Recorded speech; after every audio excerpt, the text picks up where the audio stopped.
할렐루야, 안녕하세요. 오늘은 4월 28일 금요일입니다. 오늘 본문은 마태복음 19장 16절부터 30절 말씀입니다. 저 오늘 묵상 제목을 천국에 들어가는 건이라는 제목으로 함께 여러분과 은혜를 나누겠습니다. 오늘 부자 청년이 예수님께 나와서 묻습니다. 어떻게 하면 천국에 들어갈 수 있는지, 영생을 어떻게 얻을 수 있는지 질문을 하죠. 함께 어떻게 하면 우리가 하나님의 나라에 들어갈 수 있는지 말씀을 통해서 확인해 보도록 하겠습니다. 첫 번째는요, 나의 공로로 들어가는 것은 아닙니다. 마태복음 19장 20절 보니까 그 청년이 가로되 이 모든 것을 내가 지키었사오니 아직도 무엇이 부족하니까 라고 얘기합니다. 이 청년은 유대인으로서 아마 선한 일을 많이 해야 천국에 들어간다는 그런 유대인들의 생각에 사로잡혀 있던 것 같습니다. 그러니까 본인은 모든 말씀을 지켰는데 무엇이 부족하냐라고 물어봅니다. 그래서 예수님께서 이렇게 얘기하시죠. 예수께서 가라사대 내가 온전하고자 할진대 가서 내 소유를 팔아 가난한 자들을 주라. 그리하면 하늘에서 보아가 내게 있으리라. 그리고 와서 나를 쫓으라 하시니 그 청년이 재물이 많으므로 이 말씀을 듣고 근심하며 가리라. 18절에 보면 예수님께서 이런 계명들을 쭉 얘기하시면서 얘기하시죠. 이런 계명들을 지켜라. 그러니까 20절에 청년은 모든 것을 다 지켰다고 얘기합니다. 그러나 예수님께서 다시 한번 말씀으로 도전하셨을 때 본인은 물질이 많은 것을 많이 있기 때문에 이것 때문에 근심이 되어서 이제 돌아갔다라고 하죠. 이 청년은 착각을 하고 있었습니다. 자신의 공로로 자신이 말씀을 지키는 것으로 천국에 들어갈 수 있다는 착각을 한 거죠. 우리의 공로로 천국에 들어갈 수가 없습니다. 두 번째로는요, 나의 공로 의식을 버려야 합니다. 이런 모습을 쭉 지켜보고 있던 베드로가 27절에 예수님께 이렇게 묻습니다. 이에 베드로가 대답하여 가로되 보소서 우리가 모든 것을 버리고 주를 쫓아오사오니 그런즉 우리가 무엇을 얻으리까? 라고 묻습니다.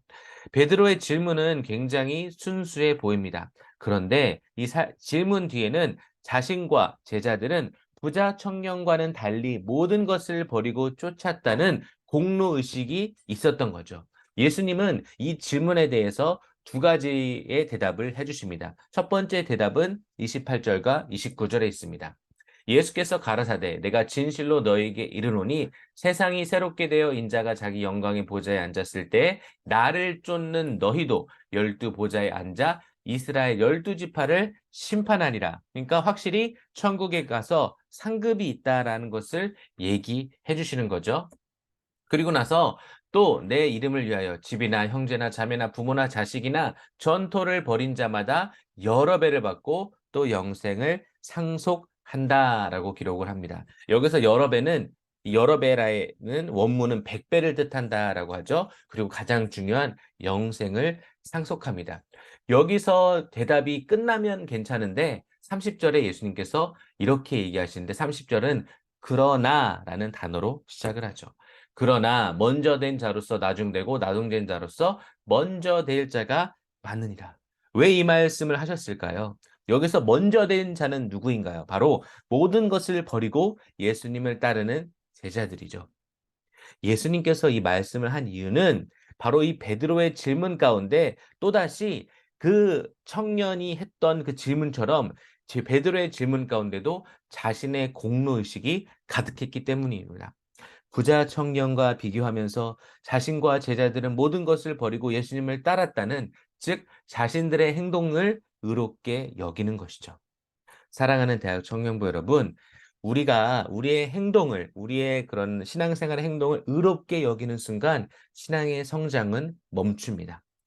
우리는 하늘나라 갈 때까지 내 의를 의식하지 않고 예수님을 철저히 따르며 온유한 예수님을 닮아 가야 하는 것입니다. 예수님의 온유하고 겸손하게 살아가는 것을 배워야 합니다. 여러분, 사도 바울을 생각해 보면 언제 사도 바울이 자신의 공로를 내세운 적이 있습니까?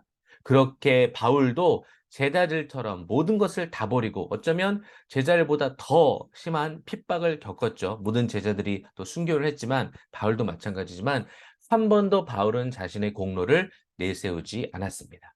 빌립보서 3장 13절 보니까 오직 한 일, 즉 뒤에 있는 것은 잊어버리고 앞에 있는 것을 잡으려고. 무엇입니까? 자신의 공로, 자신의 예수님을 믿으면서 예수님을 따르면서 이루었던 이 모든 의로운 일들은 다 잊어버리고 앞에 있는 것을 잡으려고. 영원한 것을 잡으려고 예수님을 끝까지 잘 따르려고 했던 바울의 모습을 우리는 말씀을 통해서 볼 수 있습니다. 그리고 예수님 뭐라고 하십니까? 나는 마음이 온유하고 겸손하니 나의 멍에를 메고 내게 배우라라고 되는 거예요. 나중된 자가 되지 않기 위해서는요, 우리는 겸손해야 됩니다. 신앙에 정진이 있어야 됩니다. 우리의 공로를 내세우면 안 됩니다. 끝까지 예수님을 겸손하게 잘 따라야 합니다. 마지막으로 천국에 들어가려면 구원의 주체는 하나님이심을 우리는 다시 한번 기억해야 됩니다. 26절 말씀, 예수께서 저희를 보시며 가라사대 사람으로는 할 수 없으되 하나님으로서는 다 할 수 있느니라. 부자만 하늘나라에 들어가는 것이 어려운 것이 아닙니다. 가난한 사람도 마찬가지일 수 있습니다. 물론 가난한 사람이 더 갈급해서 주님을 찾을 수 있겠지만 결국 구원의 주체는 하나님이십니다. 여러분, 그럼 우리는 오늘 이 말씀을 보면서 어떻게 살아가야 할까요? 첫 번째는요, 부족함을 인정하고 주님을 따라가는 삶을 살아야 합니다. 이 유대 부자 청년이 자신의 부족함을 알았죠. 그래서 뭔가 더 말씀을 지켜야 된다라고 생각을 했습니다. 근데 하나님께서는 그가 가진 소유를 팔아 가난한 자에게 주고 나를 따르라라고 했지만 그는 그것을 하지 못했죠. 우리는 구원받기에 만족감, 구원을 풀필할 수 있는 자격을 갖춘 사람은 아무도 없습니다. 그러나 우리는 우리의 부족함을 인정하고 그래서 더 주님을 따라가는 삶을 살아야 합니다. 두 번째, 우리는 늘 주님보다 더 사랑하는 것이 있나 자신을 점검하고 그것을 버리며 살아야 합니다. 부자 청년이 떠난 이유가 무엇입니까? 재물을 더 사랑했기 때문이죠. 우리도 신앙생활 하면서 나도 모르게 주님보다 더 위에 두는 것이 있습니다. 우리가 그것을 말씀으로, 기도로 또 주위 사람들과 교제 가운데 점검하고 그것을 버릴 수 있어야 합니다. 마지막으로는요, 나의 공로를 내려놓고 주님을 끝까지 겸손하게 잘 따라야 합니다. 우리 사랑하는 대학 청년부 식구들 신앙생활 참 잘하고 있죠. 많은 선교 사역도 감당하고 또 얼마나 주의 일에 헌신적인지 모릅니다. 그러나 우리가 바울을 생각할 때 또 예수님을 생각할 때 어떻게 해야 되나요? 나의 나의 한 일, 나의 공로들은 겸손하게 잊어버리고 내려놓고 주님을 끝까지 겸손하게 잘 따르기를 결단하는 우리 귀한 대학 청년부 식구들 되시기를 바랍니다. 사랑합니다.